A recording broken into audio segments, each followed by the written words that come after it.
Hello, everybody. I'm Paul Grua, Director of Athletic Communications at Weber State, and we welcome you to our first episode of Call of the Wild, a new weekly series about events going on at Weber State Athletics.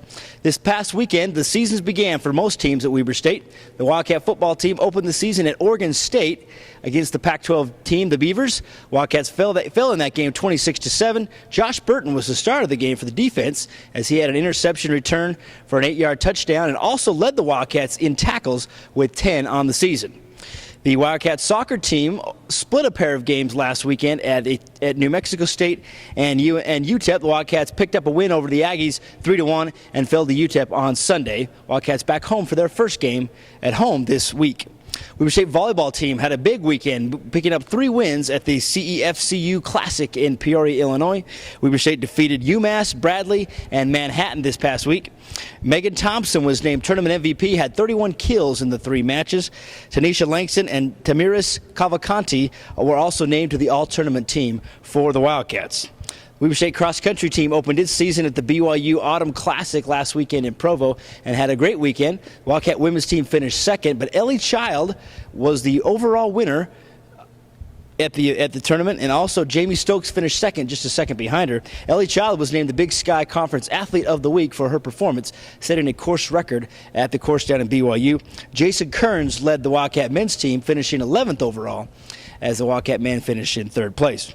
The Weber State women's golf team opened the season last Friday, hosting a tournament at the Wildcat Invitational at Davis Park Golf Course in Kaysville. Casey Lynn Potu shot 72 and finished 2nd overall to lead the Wildcats. We're here at the Swenson Gym, the home of Wildcat volleyball, and when we come back, we'll talk to Weber State head coach Jeremiah Larsen on their terrific weekend last week at the Bradley Invitational.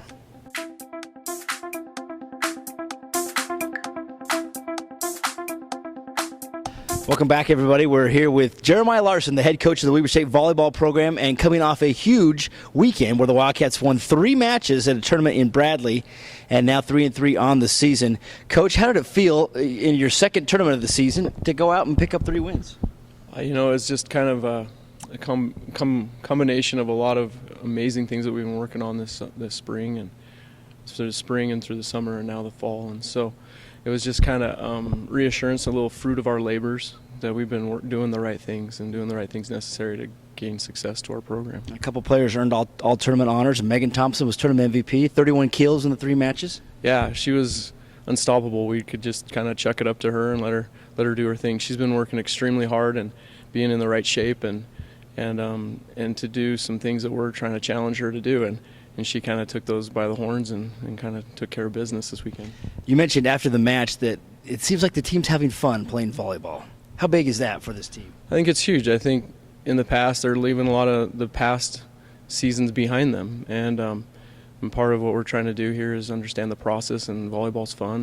And what we're doing here is with some long-term goals in mind. And so, yeah, it's fun to see them enjoy playing the game again. What about you personally? This is your first season as a head coach. Has anything been different, or what have you learned, I guess, in your first few weeks as a head coach? Even though you took over in January, but your first few weeks of the season. I think it just reassures that coaching is hard, and to be able to motivate young ladies to be successful is a hard thing to do, and we're working harder than I think any coaching staff Weber's ever seen. And so it's nice to continue to learn as a coach that it's not easy and that things come hard. Yeah. But when it comes hard and you get those little nuggets of good, then it makes everything worthwhile. The team has 4 or 5 weeks on the road before you have a home game October 1st. That's got to be pretty difficult. But how do you stay and how do you handle that schedule? Yeah, I think it's actually a good thing for our kids. They get to go and kind of bond a little bit on the road and not worry so much about the fans and everything, but just about the process of getting better every time we walk onto the gym floor. And regardless of who we're playing on the other side of the net, we're going to work hard and get better. And I think that kind of helps not being in front of our fans. So when we get here in October, and hopefully this place is full and sold out, that they kind of see the process and see the strides that we're making as a volleyball program. Well, again, the Wildcats head to Reno this weekend for a tournament at Nevada, and then October 1st is the first home game, Big Sky game. So best of luck as the season continues. Appreciate it. All right, Jeremiah Larsen, head coach of the Weber State volleyball program. We'll be back with more after this.